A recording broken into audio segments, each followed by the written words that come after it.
Welcome to another edition of What's the Story? My name is Joe Painter, and we are here on the People Chronicles, where there are so many community stories, and they all make a difference, and they are the stories that make up your community. So thanks for tuning in this time around. And I was asking, what's the story with Clare of Assisi House? Maybe you've heard of that.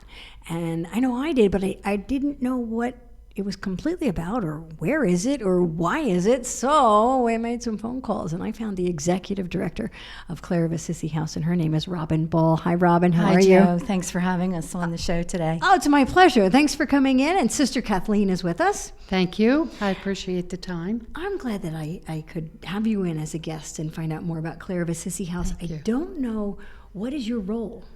My role is the program director. Oh, okay. Program director. So we have Yes. the program director and the executive director. Here's the big one. What's Clare of Assisi House? Clare of Assisi House is a nonprofit organization that was started here in Berks County, and it's the only one of its kind. In the nation. Not in the nation, but in our county. Okay. That will be helping provide long-term housing for women who are coming out of prison and in need of a safe place to return to. That's pretty powerful. Mm-hmm. And it's a big job. I know I've seen documentaries, and you hear about recidivism with prisoners, and you get out of prison, and then what? And it's really hard to get a job once you've been in prison.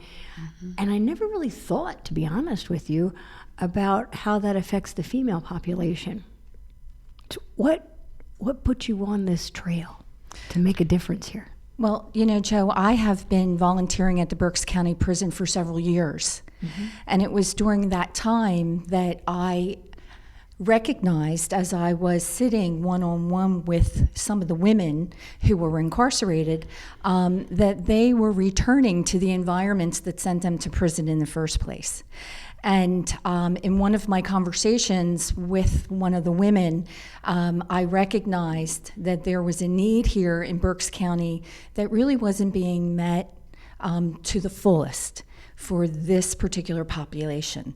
And so I left the prison that day with a firm conviction that I knew that this was something that I was going to get involved with. So there was actually a moment for you. Absolutely. Mm-hmm. Yes, absolutely there was. And that moment, as you're saying, it entailed recognizing, wait a minute, Jane's getting out of prison and going back right where she came from, where it started. That's right. There's a saying, you got to change people, places, and things. Yes, and nothing changes if nothing changes. Wow. Sister, what put you onto this program and said, yeah, I want to dedicate my time and energy here?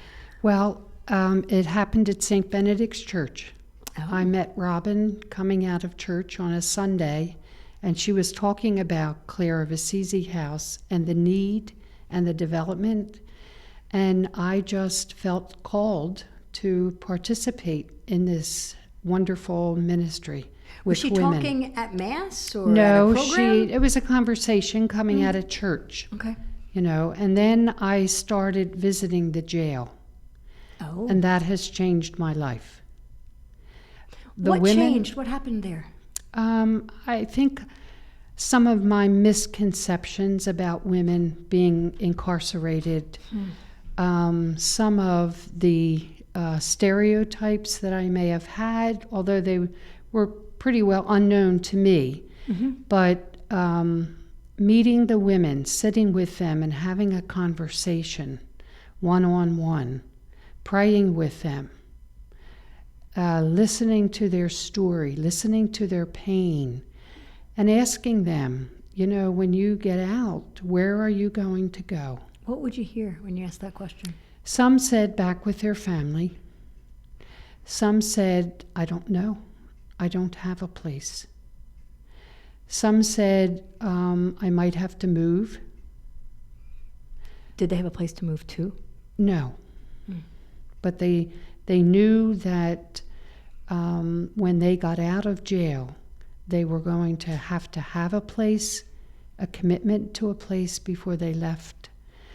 So that journey was very interesting to me. You talk about breaking perceptions you didn't even realize that you had. And I think that's probably true for all of us. We have this vision of what a prisoner is. And if you're in jail, maybe we have some judgments as to what kind of person you might be. And even though you don't carry it or you don't officially form that in your mind, you experience that. What happened or what particular thing occurred that dispelled that for you? Well, I realized at my first visit that I just love women in prison. I just love women in prison. That's pretty cool. Why? It is because I found that they needed someone to listen to, someone that they can be honest with themselves, someone that they could trust. Because in jail, life is full of so many things that do not support that in women. So I realized in myself that I thought I knew what prison was like. I thought I knew what jail was like. I had no idea, really, after listening to those stories from the women.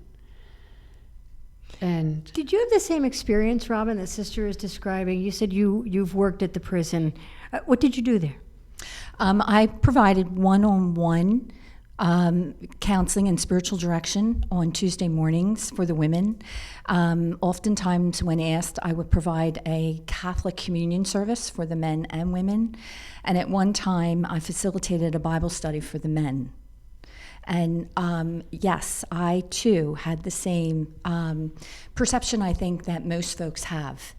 And when I really sat down to talk one-on-one with the women, it really did change my perception in that, a lot of them are there because of drug and alcohol issues. And so their choices led them in a direction that was different than mine, and yet the background of a lot of these women are the same as mine. And so when I looked at the fact that we're not too much different here, only your choice was different than my choice, I understood the nature of what it was that they were in need of. It sounds like, just listening to both of you, you didn't meet the prisoner. You meant the woman. yes, Exactly. definitely. And you related on a number of levels. You identified drug and alcohol addiction as being largely responsible, maybe in a large part, for their incarceration. And you're right, it is a choice, but it also is a disease, and you need help for that. So with Clare of Assisi House, will there be any kind of treatment, or what goes along with your residency at Clare of Assisi House? What we will be doing for the women is offering life skills, helping them with education, and that could mean getting their GED, or if they're interested in starting college, we would support that. Parenting. So these are moms in some cases. These are moms. Oh, yeah. Oh, most women are Most of the mothers. Yes. Who's taking care of the children? Usually the children are put into foster care, or the grandmother, with the grandmother. Yeah. So the goal is then for them to be able to be back in the role of mother. That is the goal for what we would hope for them, yes, to be able to restore the family. We will be looking at the issue of recovery as one of the main features of the program. naturally, the 12-step programs are a really good tool. And in the first 30 days of their orientation, a 90-90 will be part of the structure that we hope to be providing them. I'm hearing fresh start, new beginning. Who among us has not wanted a fresh start and a new beginning at some point in our life? And many of us are fortunate enough to be able to get that without the process of incarceration. You are providing hope.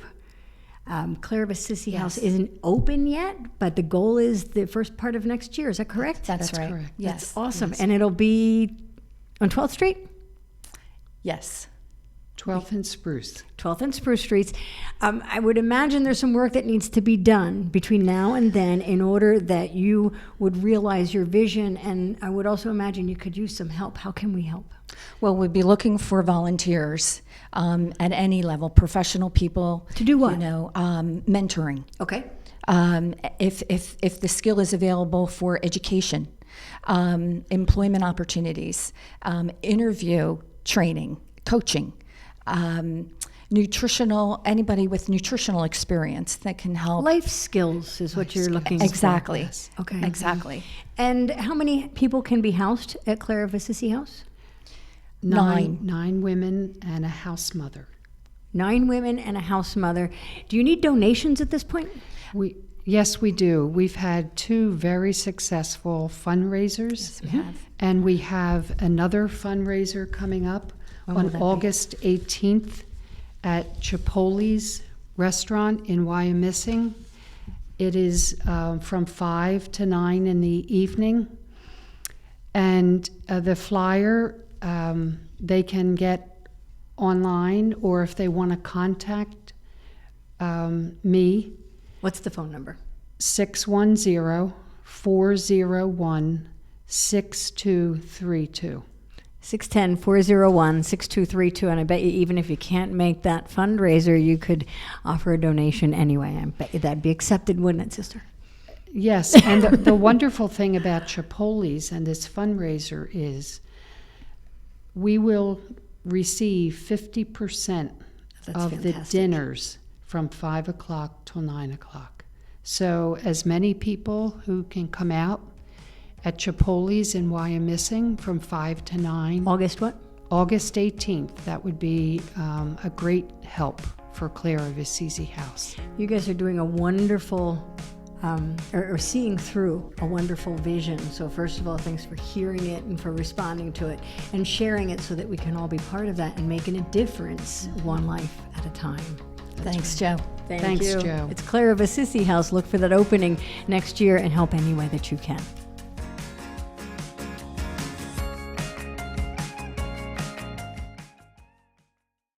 Enjoy a delicious breakfast, lunch, or dinner 7 days a week at Heidelberg Family Restaurant. We also serve family-style dinners in our banquet room every holiday. Enjoy ham, turkey, Pennsylvania Dutch filling, corn, pizza, beverage, and roll, priced right for adults and children. And don't forget delicious desserts baked every day in our own on-site bakery. Heidelberg Family Restaurant, the best-kept secret in Robisonia.